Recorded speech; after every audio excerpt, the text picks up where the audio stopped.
Hey, Oregon fans. Thanks for joining us under these interesting circumstances. Rob Moseley here, editor of GoDucks.com. Hope everyone is safely sheltering at home and laying low and passing the time as best you can. For all of the everybody out there who's been affected by this pandemic. I hope everyone's staying as safe as possible as you can under your own individual circumstances and weathering them the best they can. We are here today to chat with Oregon women's basketball coach Kelly Graves. Tomorrow is the WNBA Draft. It's going to be a historic day for the program, no doubt, coming off a historic season. So, KG, thanks for joining us. How are you holding up? What's your life like these days?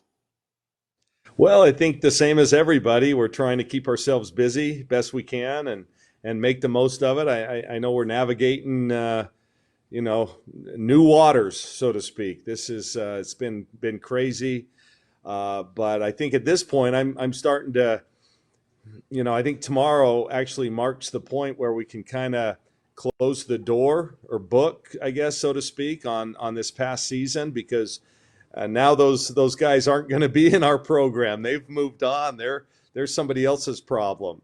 But no, hey, listen, doing well. I'm enjoying being spending some time with the family. We're up here at Black Butte. We have a place here, and it's been nice to really reconnect with the boys and Mary because as a coach, that's the one thing that you miss out on is time with the family. Still, though, I assume staying in touch with the players that are going to be returning. What kind of interactions are you having with the returning players at this point? We try to talk as often as possible. I don't do it as much as my staff does. I know Jody is in touch with them pretty much every day, as are our academic advisors. Our entire team is still in class. I mean, they still need to graduate, and so they're doing what they can. Next week, for the first time, I think we're actually going to have a Zoom call with next year's group. I know we've done it a few times with this past season, but we're going to do it with next year's group. So it's, I admire them. It's not easy to do your studies remotely like they are. I mean, it's easy to kind of neglect your assignments and things like that when you're doing it online. Well, I've But got they better not we be. They better not be, exactly though, Rob. student athletes, student first. Yes. Yeah, no, I think that's if there's any, it's hard to say there's any silver linings when you're dealing with a crisis like this, but there is a lot of time to devote to academics. So, and Yep. kudos to the staff of the Jaquith Center because those guys, I'm sure, are working overtime to make sure everybody stays on track. The So I've logistics of this are incredible. Same with the yeah. professors, what they're all doing as well. So, yeah, kudos to everybody. Yeah, it was good to hear from Sabrina Ionescu earlier this week that finishing up her graduate program remains a priority, and that she feels like that everybody's done a pretty good job to try to make the most of it. So yeah, Yeah. I've got a few questions that I thought kind of most Okay. fans would be wondering about right now, but we've also gotten a few submitted already via Facebook. So I'll kind of do a mix of the two as we get more questions submitted too. But just the abrupt way the season did end. You've had a little bit more time to process it since the press conference you held immediately after that. Have you had any different feelings on just the magnitude of this season and kind of the way things ended and processing all that? Well, the honest truth is, I've tried to forget best I could. Yeah. I mean, it's something that I'll remember and it will live with all of us for the rest of our lives. Really, the what if question. I truly believe Ross was the team that was going to win. It was just a special group playing. And with all due respect to all the other fine teams in all over the country, I just think we had that it factor that and a couple of players that just were not going to allow us to lose. And it's unfortunate, but when you look at in the grand scheme of things, my goodness, people are losing their lives, families are being turned upside down. Jobs being lost, and it's a crazy time. So for me to sit here and kind of whine and about a basketball season, I think is diminishing really the importance of what's going on in the world. So But you know, there's still you know, some, it'll be a hole in my heart forever. I just feel bad for this senior group. Now I hope they get to the right pro programs and go win themselves a world championship. That'll help ease the pain, I think, a little bit. And they're all going to have that opportunity here soon. But yeah, it was you know, just like everybody else. You know, we had, the way it went down. We played on Sunday and beat Stanford in the championship. And you know, like I've always done, I gave the team off the entire week. I told them we'd meet up the next Saturday for practice. It was dead week, so a lot of the team decided to just go home. I actually stayed, watched my son win a championship there in Las Vegas with Gonzaga, and then I took off to go recruiting. And when I got the word, I was actually in Arkansas on that Thursday, and that, you know, found out that the tournament was going to be canceled. So I just texted the entire team and say, hey, wherever you're at, you know, if you're at home, just stay home. And you know, and because of that, quite frankly, I haven't had a chance to see everybody. You know, the team never did get together. I flew home as soon as I could. I met with half of the team Friday morning. We had a chance to grieve a little bit and cry and talk and reminisce, and then they kind of, you know, split and went home themselves over the next couple of days. So we just never had that closure. We never had that time to get together as a team. It's unfortunate. Now that we've had a couple of our players transfer, you know, there's a good chance that we'll never get back together at any point. Yeah. Well, the good news is we will have it. Tomorrow will be a day of celebration. So that will be, as you know, close the book on this Yes, chapter, no doubt. this season in a positive. We talked to Ruthy and Satu and Sabrina this week. I think you said she thinks we're excited. Three players are, those three are, about the prospect of this draft. What emotions as you look forward to the draft tomorrow, 4:00 Pacific on ESPN for folks who want to tune in, and just what's going through your head right now? Well, everybody should tune in. This is a special day for the University of Oregon. When you consider where we were 6 years ago when we took over this program, and you know where we're at now, it's crazy, the transformation. Think about it. We're more than likely going to see Ducks go number 1, number 2, and then Ruthy should go top 10. You know, I see her going at 8 or 9, and who knows, she might even move up from there. But that's incredible, and I'm really rooting for Minyon. I think Minyon would be a great addition to a lot of teams. You know, it's going to be it's tough to make a team. You know, there's only 12 teams, 12 players. That's 144 roster spots. So there aren't a lot of roster spots to be had. But I hope Minyon at least gets a chance to go make a team and try out. But yeah, it's pretty neat. I'm going to probably get choked up a little bit during the you know, the draft, just because, you know, these are like my kids, quite frankly. We spend so much time with them. They're like family, and I know this was a dream of all of theirs, and to see their dreams become a reality tomorrow when their names are read, I think is pretty special. And all Duck fans should rejoice, and we should all, you know, just relish this amazing moment. You kind of hinted at it there, but we had a question submitted from Debbie who was wondering just how hard is it to watch kids leave? I mean, you do create such a family atmosphere, and you know every player comments on it. And so the great thing is it makes for a great 4 years while they're here. But it's got to just be heart wrenching too to know that they're going to be leaving too.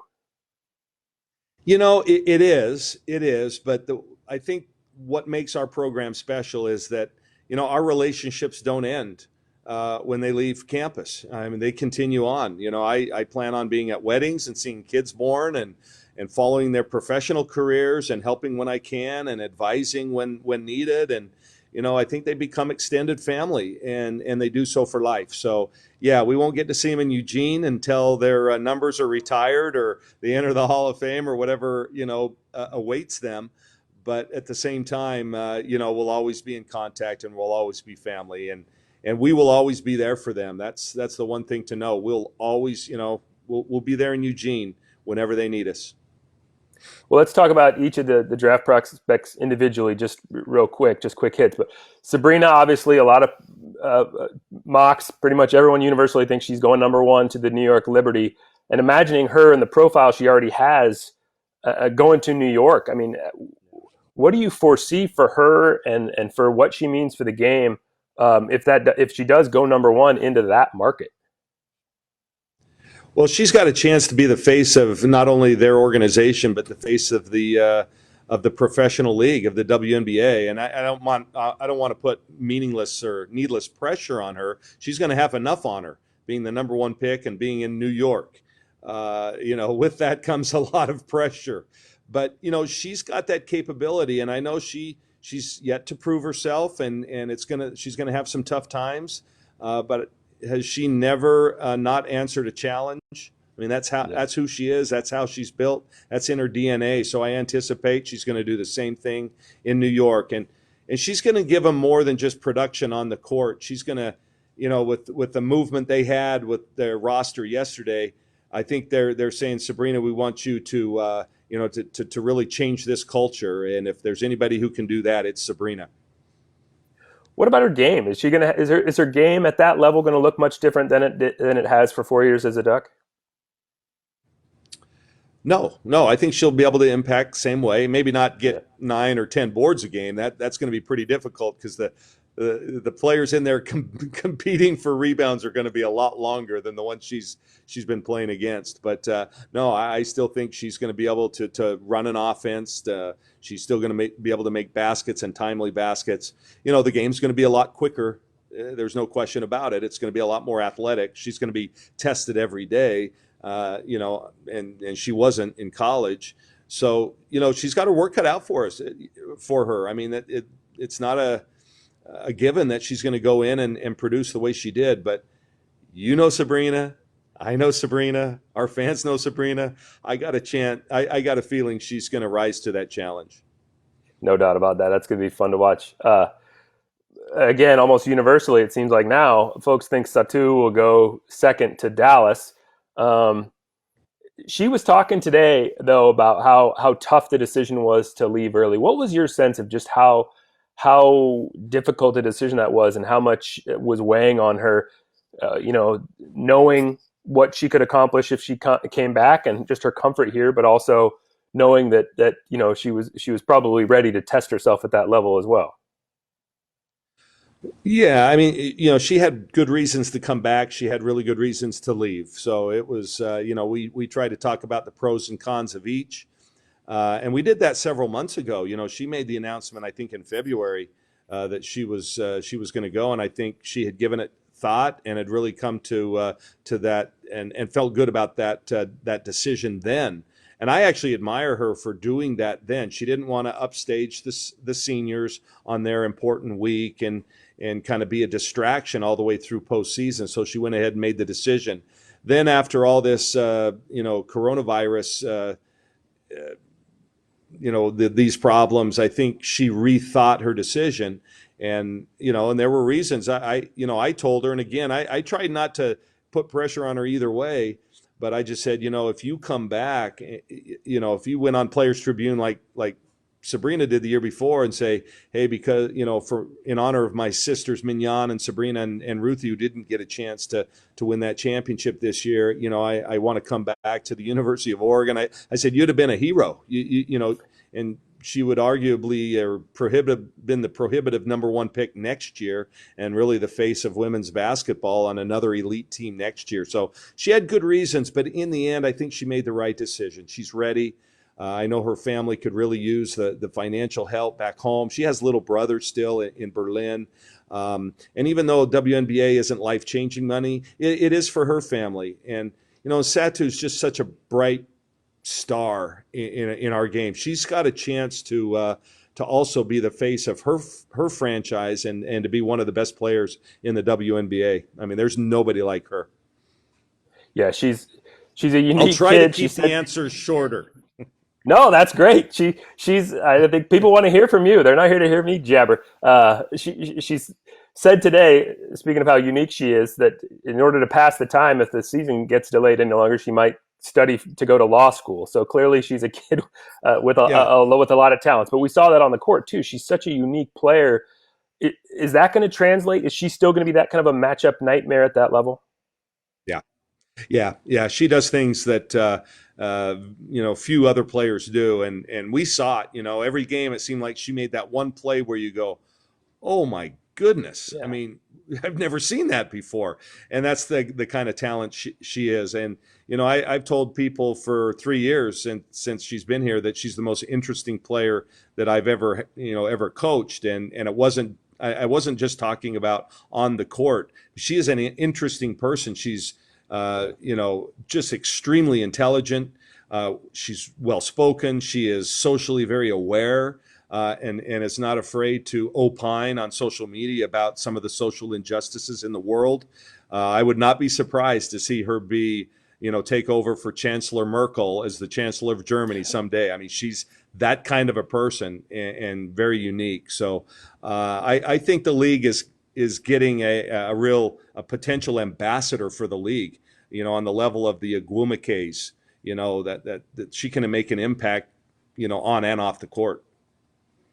It's funny you mentioned the chancellor, because I got off the conference call with Satu today and thought I could see voting for her for president someday. Like, she's just that sharp of a kid, and just that interested in social issues and people, and all that. You mentioned Ruthy probably being a top 10 pick as well. And obviously now with the trade that the Liberty made to trade up to number 9, Michelle Volpe at ESPN updated her projection and has New York taken Ruthy to team her with Sabrina. I mean, can you even imagine that? Just how fun that would be to see them team up on that level? That would be pretty neat. I mean, that would be. I would have a feeling that every Duck in the world's favorite team in the league would then become the New York Liberty. You'd probably see a ton of their jerseys around town. There's a really good chance she goes at 8. Former player of mine, Courtney Vandersloot, who's the best point guard in the world right now, first team All WNBA. She's been lobbying all year. Her coach and general manager, who is also her coach in Russia, she's been lobbying for him to take her at 8. So there's a really good chance. I've had several conversations with him, and multiple with Courtney. She guarantees me she's not getting past 8, but Courtney doesn't make the pick. Her general manager does. So we'll see. Either way, wouldn't that be special? Ruthy would be in great hands, whether she was receiving passes from Sabrina or from Courtney. You couldn't get better either way. Yeah, I imagine the pick and roll game thrives either way with either of those two players. She did say today that one focus for her is to prove that she's got more scoring range. What did Yeah. you see from her in practice? I mean, what kind of range can she comfortably get out to? I talked to pretty much every coach or general manager from every team, when they were discussing or talking about her, and that was the question. Can she step out and score away from the basket? And you know what? She is. She's a good shooter. I think she showed that a little bit in the conference tournament. She does it every day in practice. She's just a smart player. She realizes she doesn't, a 17-footer for her isn't a very good shot for us. I mean, we're better off having one of our snipers make a 3 if you look at it analytically, or her making 68.5% of her baskets inside 5 feet.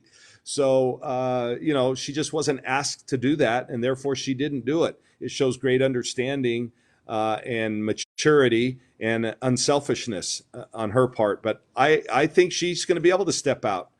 She's got some work to do, but she's got the ability to do it. And in that league, you've got to be able to have some diversity. Yeah, I'm here to confirm for the fans that she could stroke him from 3 in practice. Yeah. She enjoyed doing that, and I kept waiting for her to pull up and launch one at times this year. But yeah, like you say, she made the smart play. She's wanted to. She's wanted Yeah. to so bad, and I keep dangling that carrot out.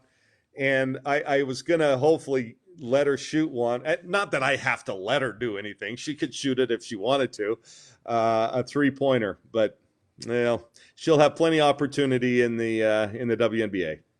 Yeah.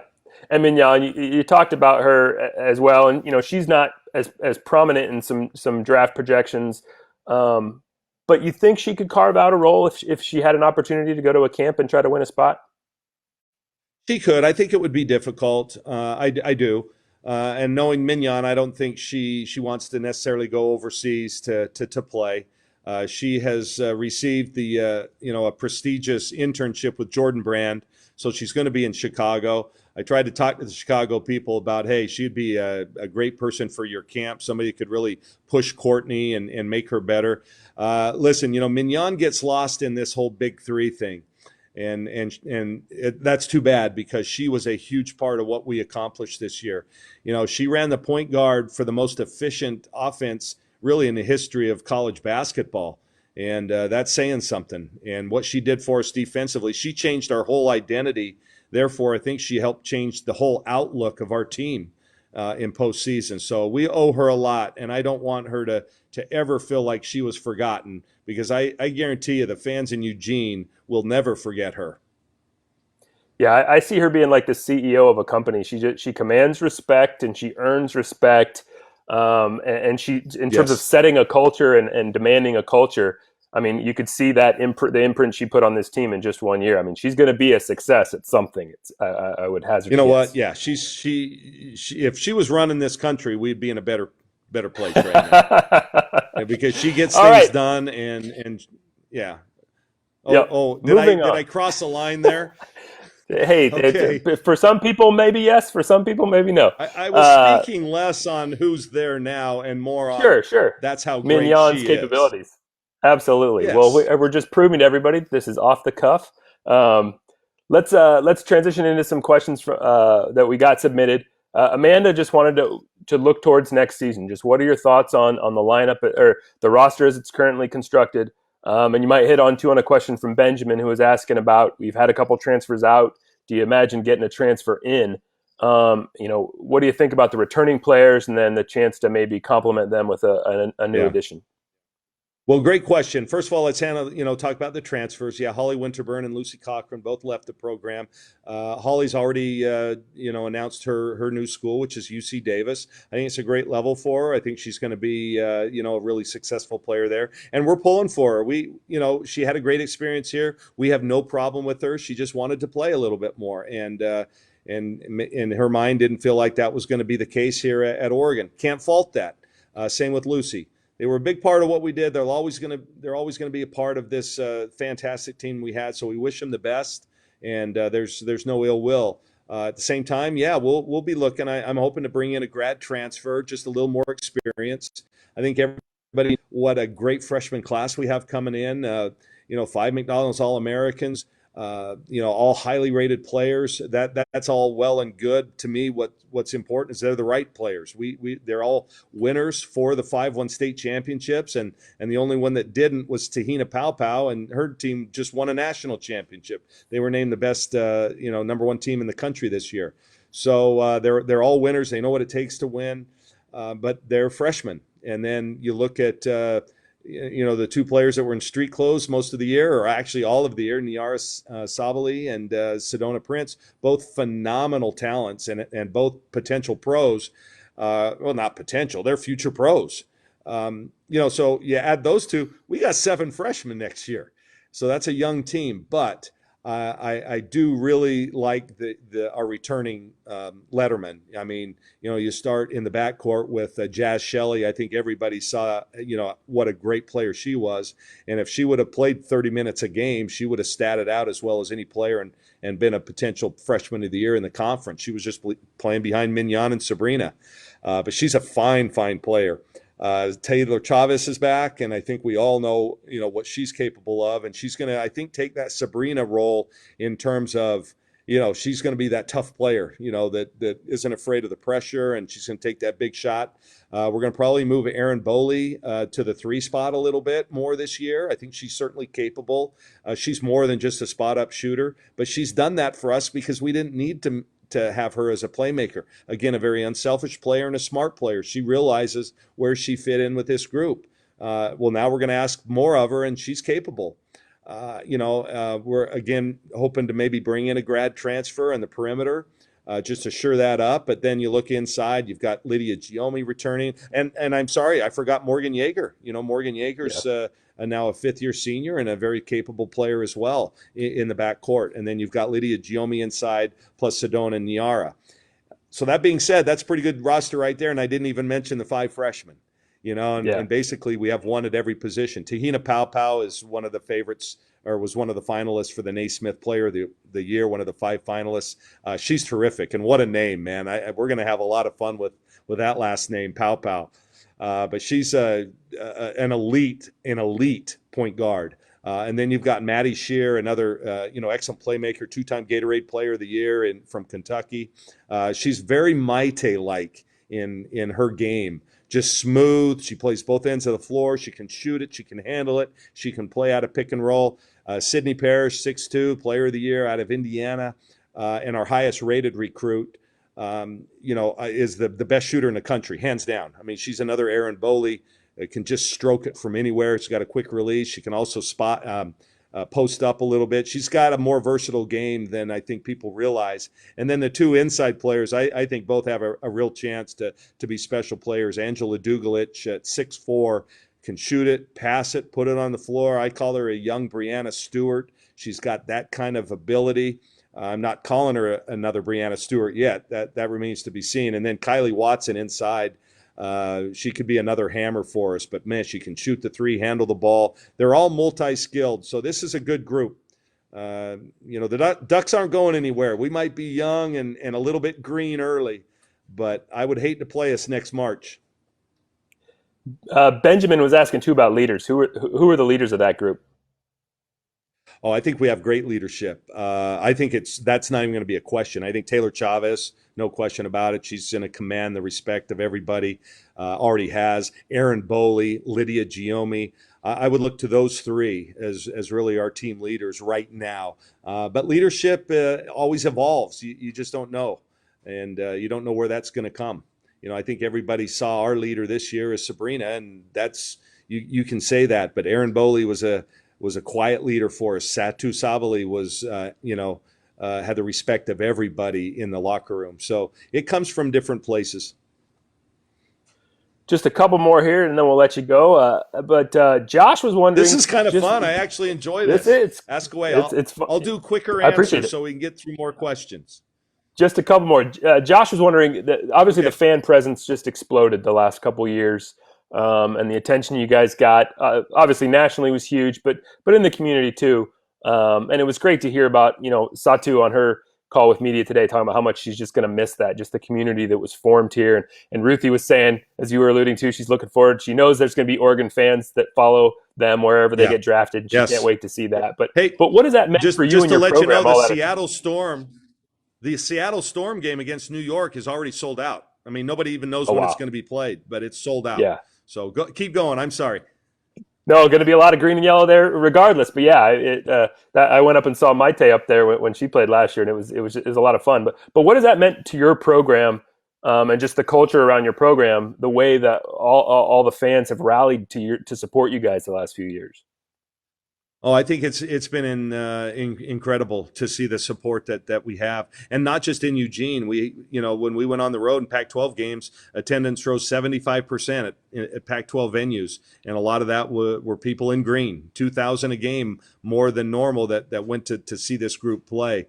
I would like to think that they're not just fair weather fans. I think we're going to continue to be good, but hopefully they've already tried to work on securing their tickets for next year. I wouldn't give them up. I mean, like I said, we're not going anywhere. There will be never another team like what we just witnessed, ever. That was a once in a lifetime. I hope everybody enjoyed, seeing that greatness night in and night out.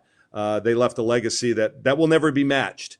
That being said, we can have equally or even better teams. It'll be different. Listen,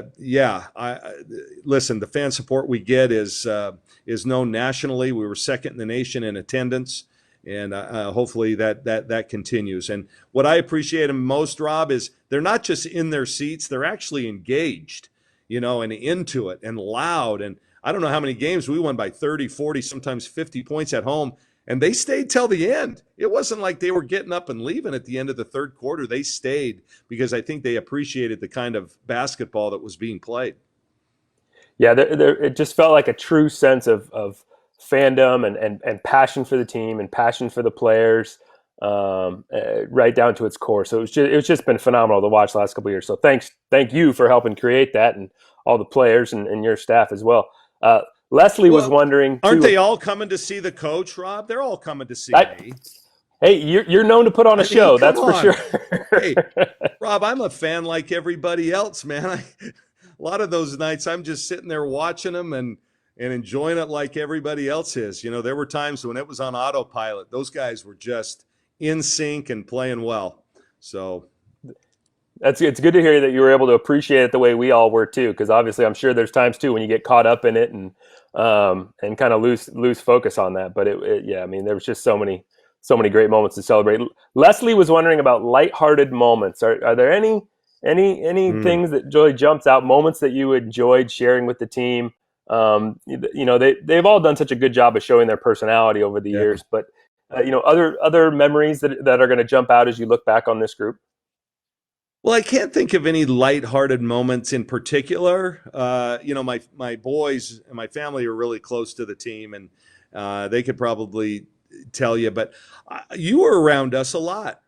We Yeah, never took ourselves too seriously. This team had right. fun everywhere we went.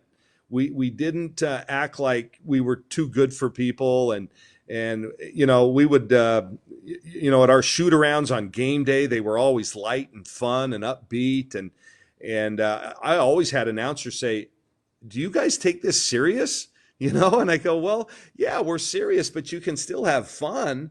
And that's just kind of the way we were. And I think that's why, considering the pressure that we were under right from the start of the year after being Team USA all the way through to the end, the expectations were so high on this team. We could have folded at times under the pressure, and we never did. And I think that's just because of we had great leadership from our senior players, and more importantly, we just had a bunch of kids that loved each other and had fun.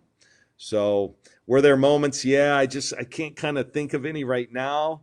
But to me, the whole season was kind of fun until the end. That If sucked. yeah, no doubt. If the whole team cracked up, who was likely to have who was the class clown, or who was making people laugh the most? Was Well, it you? Sedona is.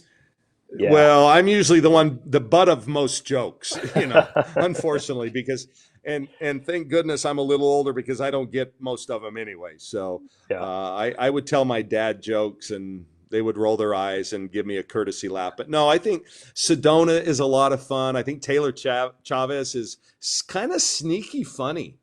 She doesn't always come across that way, but I think they all are unique. Lydia Giomi has got a great sense of humor. I think they all do. Niara is Yeah. really silly in a fun way, not silly like Kitty. But they all have their unique personalities, and it just seems to mesh. I think there's a true love of each other on this team, and that permeates everything that we do. And you can tell this was a special group. Yeah, from my perspective, there's no team that's more fun to be around, no program that's more fun to be around than yours. Every program has its great qualities, and that for me, covering them are fun. But just that feeling you're You, talking about, you, it's hard to replicate. you, you know what I'm going to miss. I'd get on Ruthy every once in a while. Most of the time, it was because I was mad at somebody else, but I always knew she could take it. So I send her the message for somebody else. I'd get on her and just that big old smile, and she'd give me a hug and say, "Coach, I love you," because she knew that I wasn't mad at her or anything, and it wasn't anything personal. But I'm going to miss that big old smile.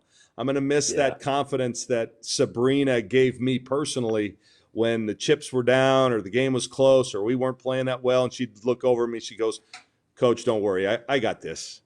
And then you see Satu do her thing and Minyon getting the team fired up. I'm just going to really miss that. That was special. So Yeah. that's to me more important, and those are the things I'll miss more than the wins and losses and the championships. It's all those moments and just knowing them as well as I do, and will forever. Yeah. Yeah, that's awesome. It is gonna be sad to see them go, but it's gonna be awesome to celebrate them tomorrow. Just we can't wait for this. 24 hours from now, we're talking right now Thursday evening. Less Yeah. than 24 hours, we'll know where they're all going. So enjoy the day tomorrow, and thank you Thank for you. doing this and stay safe. And Rob, this is a good Black Butte Ranch water here, as good as you can get. But a toast to those four. and those three especially tomorrow. I just wish them the best, and they're going to have great careers ahead of them. Don't let the Absolutely. Cheers red to cup that. fool you. I know Right, that the right. Duck fans, they know a lot about these red cups, but this Everybody is good, just good puts old different fashioned stuff in their water. red Solo cup. Yep. Awesome. Well, That's thanks, Coach right. Yeah, KG, but and a have toast fun to tomorrow. them. Yep. All right, thanks, Rob. All right. Thanks everybody who tuned in. Hopefully this was informative, entertaining. It was great to chat with KG. He always brings it. So hopefully we get a chance over the course of the rest of this off season, however long it may last. Best of luck to everybody out there as you weather all these uncertainties. We're trying to do the same as well. Just make do with the circumstances. Stay safe, take care of each other, and hopefully we'll get at a game